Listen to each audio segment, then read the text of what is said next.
gentlemen, welcome to Daybreak, and down at the bottom left-hand corner we have our red Terran player. He is Polt. He's tied with his opponent here in the upper right-hand corner. Our current reigning Fight Club champion is Creator Prime. All right. So, Daybreak, ladies and gentlemen. TPP. And looking at Heart of the Swarm, I mean, this is actually the map where I saw that Protoss go for the big gateway all in, and it was held off by Spider Mines. Yeah. Which were, I thought, much better against 5 gates. Yeah. But I gotta say, man, I'm loving Heart of the Swarm because everything's a learning experience. Yeah, I agree. It's fun seeing new strategies develop. Again, just like in Wings of Liberty, we see something new every few days as people figure out, oh, well, this counters this. So we'll see now what happens. But Creator Prime going to duck in for a little bit earlier scout. His opponent has gone for that Marine Reaper expand build, even though there were different follow-ups to it. But Polt's basically gone for that sort of strategy in both of these games. Creator just wants to get in there and see this a little bit earlier before that happens. So I know I played a lot of Heart of the Swarm over the weekend, Kevin. You played like 60 or 70 games, didn't you? Okay, that's a little bit high. I was gonna have you guess. Well, you said you played 29 games one day and then 24 the next day. Oh man, I was gonna ask you to guess, but now like since your initial guess was 60 or 70, it's like I don't actually want you to guess anymore. You played 53 games in 2 days. Yeah, so. I played a lot of Heart of the Swarm. All right, are you having as much success as you were at Wings of Liberty? I am having way more actually.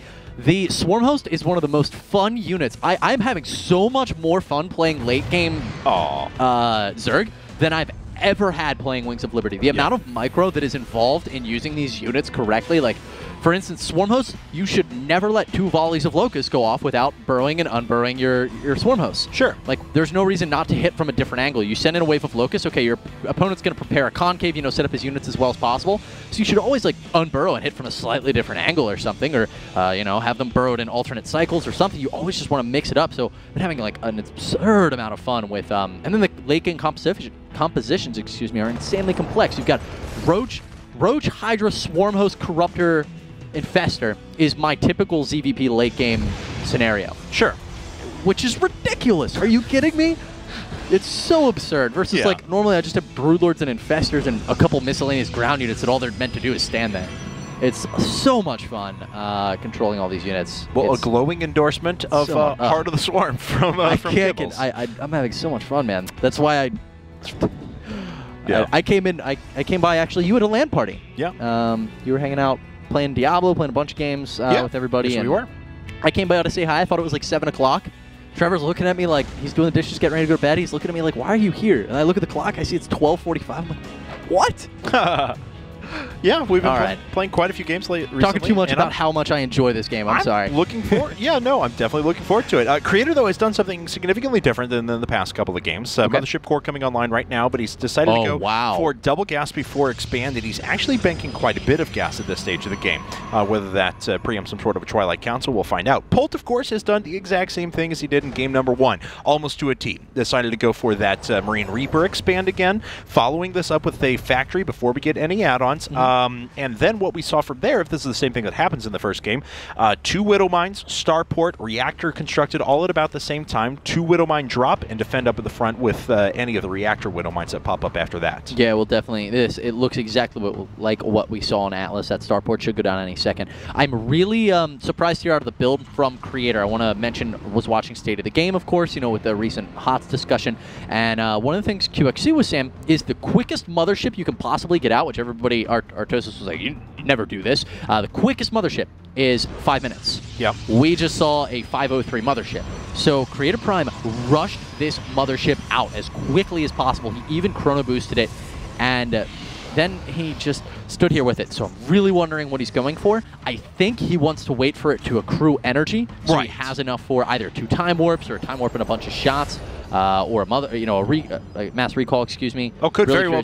I was this. anticipating that it was going to be some sort of a recall build. So, you go up to about, well, actually, with the robotics facility already here, make a couple of immortals, get some gateway units, pressure up in the front, pull SCVs off the line, and immediately warp into the main. But I don't know if that's something that's likely to happen. We'll find out here in just a bit. As Polt goes down the same path that we saw last time. So now he's got the 2 Widow Mines. He's got himself a medevac that just finished up. He can start dropping with those. And now he's going to be on 3 barracks, reactor factory, more Widow Mines. It'll eventually transition over to pure bio. All right, so pretty standard opening here out of Polt overall. The Widow Mines, the bio, everything not too crazy. And we'll get out of there actually before the Observer is able to see the medevac departing. All right, so Observer now getting a pretty good look at everything, though. I mean, there's only one thing that could be popping out of a reactor factory at this stage of the game. It's going to be those Widow Mines. So, there's no armory. No. Regardless, yeah. I mean, so Widow Mine harassment once again. This is Creator Prime's thing, though. This is what he does. He gets ready for these sorts of drops right away. He's already got his robotics facility, so he can even detect these here in a second. You see him sitting directly over the back of the main here. And even though this Widow Mine is down... Okay, or it's just going to kill 5 units at the same time. Oh my god, it's going to happen again. No, okay, all right, they got away in time. This actually... I love the physics. That was ridiculous. Yeah, okay, so that ended up still working out for Polt. Which is awesome. How did that Spider-Mine shoot that far? I don't know. That was crazy. Okay, so I think I interrupted you with quite the onomatopoeia mid-sentence. No problem. That's all right. Pick up where you left off. No, I was just saying that Polt is doing... Or we're seeing the same thing we saw in game number 1. Now, of course, it's the way the Creator reacts to this. He's falling back on his very tried-and-true Colossus strategies, which I'm not too surprised to see, to be perfectly honest. 2-base Colossus going to 3 bases where Creator has always had the most success. This time around, though, there is a little bit of a difference. We have range. We don't have any forges on the way yet. With that Mothership core there, that's a little bit of a deviation from his previous investments. There we go. And there's the forge now finally coming online with the Twilight Council. So we'll start to see upgrades, and we'll start to see that slow brand of play that Creator loves to use. Now, interestingly here is that Creator has opted for range. We're seeing less and less Protosses actually rush for range because you can use Time Warp to stop Stimmed Marine and Marauder from being able to run in and snipe your 1 or 2 Colossi that you have. You actually they suicide if they try. They stim, they run in, you Time Warp, and now they're stuck in the middle of your entire army, unable to retreat while your Colossi walks away and continues to kite. So I'm wondering how much HOTS Creator's been playing. Of course, and this is also just the current state of the meta. People could find, that actually you need it because with the medevac boost, for instance, they could drop in and kill your Colossi, so it easily could shift back. But right now we're seeing less of the quick range, so I am a little bit surprised to see it here from Creator. I think this is the second time we've seen him rush for it. Yeah, I believe you're we saw correct. it on Atlas, too. It just got sniped. Right. We saw... Well, I mean, that was after the 5 gate and things like that, but yeah, he was going for it afterwards as he expanded to his 3rd. For now, though, there's finally a couple more gateways being put down. I was wondering when we were going to see an investment into those. 5 gateways in total. We'll probably save up for a 6 here in a second. He has it, can put it down whenever he wants, but 6-gate Colossus, this has been in StarCraft 2 since the very beginning. Yes, it has, and Quick Templar Archives, been seeing a lot more Storm implemented as of late. Of course, it does help in killing off those burrowed units, whether they be Swarm Hosts or Widow Mines or really anything at all. Be they Swarm Host or Widow Mine. I just love the way you said that. I don't know. All right, so units are going to... No, I like the way you said that, Kevin. It will kill much. All right, so Creator... I love Widow Mines are being used basically as like an advanced burrowed Zergling now, because not only does it sit down there, but it kills things too. Of course, Creator's very aware of that and uses the range of the Colossus to not come within any sort of striking distance. I really thought that Observer was going to die, and then I remember he would have had to scan. Yes. So, which does happen sometimes. Yeah. But wow, this Nexus is going to get insta-gibbed. Thankfully, it was canceled by Creator there, but Polt does 100 points of damage without really taking any damage himself. Very nice indeed. Templar are on the field now. If maybe just for the purpose of accruing energy. No, going to turn them into an Archon, actually. No Storm on the way quite yet for Creator. but he has thrown down that third Nexus, as we saw once again, and working on leg speed and armor. Yes. So, I mean, all of his relevant upgrades are on the way.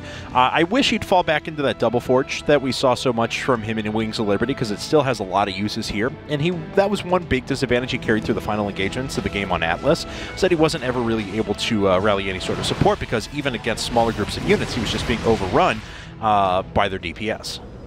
Observer lags behind there for just a moment, but doesn't get picked off. Vikings coming down, Medivacs, lots of Marauders in that composition, it looked like. Yeah. So Polt is going to be pressuring this third. We'll see what he can do. All right, something Polt's very fond of. And this is a really good spot for these Vikings to be. They can fall back very easily from the Blink Stalkers, but they still will pick away a few shots at these Colossi sitting over the top. There we go. There was an Observer snag. We didn't quite see it, but certainly heard the end result. All right, here comes the push from Polt. 174 supply to just 147 right now. These two Colossi in the back will, of course, benefit from that increased range in this scenario, because there are Vikings, though only 3 of them at this point. Right. So that was actually not the best positioning from Polt. He actually moved in a little bit too quick with the Vikings, got 2 of them sniped off right at the very beginning, and ended up kind of stunting this push for a little while. I mean, it finishes nice with 1-1, but he doesn't really have a lot of room to push in. Had he been able to snag 1 or 2 of the Colossi, yeah, you would have been able to make a fine approach to this, but those Vikings getting picked off was actually really big. Yeah, completely. I mean, Creator is 10 supply closer now to the range that we were seeing before. He was 30 supply behind. Behead. That is the best word blend ever. Well, hopefully he doesn't behead Polt. Yeah, is what I'm hoping for. Like that Marine that we saw earlier. That was more like be torsoed. Yes. Yeah. Yes, it was. Yeah, definitely. Physics engine. +3 on the way right now, as well as Storm for Creator, but double upgrade still on the way for Polt, and he's going for a big drop into the main at this time. Yeah, I mean, this is classic Polt. He'll pressure on one side and use that distraction to get in on the other. And looks like he wants to get in and do damage here, but these Vikings being taken out at the same time that the drop's making its way into the main. Not a lot of units sitting here. Polt is probably going to use this as an opportunity to engage the rest of the army. Now he finally gets the position that he wanted on the Vikings. The Colossus dies very quickly. The Archons and Zealots are engaging and taking a considerable amount of damage, but they were coming in just a little bit too slow, and Polt's able to effectively kite back against those. Oh, but the drop is still going on in the main the whole time. Colossus does finally arrive, but Nexus Overcharge can't save the day when the Nexus is dead. Zealots are chasing down the Marine and Marauder forces. Reinforcements arriving for Polt, though, and with no splash damage. Oh, he has to blink back, loses the sentries, only a few Stalkers remaining. That's right. Scan picking up on anything that could have lagged behind this, but now things are a little bit bleak for Creator. He did manage to come out somewhat even in terms of the sheer amount of units that were on the field, but he lost a Nexus. He lost a huge portion of his mining. He's trying to take a 4th at a moment when he doesn't have a lot of splash damage to be able to back that up. Polt once again looking very good. 4 Vikings at a time being made, and Creator really needs to start implementing Storms at this point. Ghosts are not something that Polt actually is. He's actually just starting them. He's got 3 on the way right now, but none with this army, and he is going to be pushed back, but I don't think for long. There's not a lot of splash here. Just this 1 Colossi. That is not enough for Creator. No, and this drop's making its way back in once again. A lot of probes are going to die here. No, actually, he's going to target down the robotics facility first, then probably probes, then could be the Nexus after that. Time Warp actually hits on top of the units, but that's not really going to matter as the bulk of the fighting's happening down here, and Vikings are doing more than their share of damage against these Colossi. That they are. 1 Colossus falls, and the GG drops down as well. Creator losing game number 2. Polt is going to be up 2-1. That's right. So Polt playing really well, I have to say. The perfect sort of strategy against Creator, just pulling him apart in every direction and never letting up on the amount of damage he can do. Polt's strength, Creator's maybe weakness here in Heart of the Swarm. All right. Well, guys, we'll be jumping into game number 4 shortly. If you guys want to go get some food, now's a great time for a picnic. I'm going to get my blanket set up. We'll see you after this 2-minute break.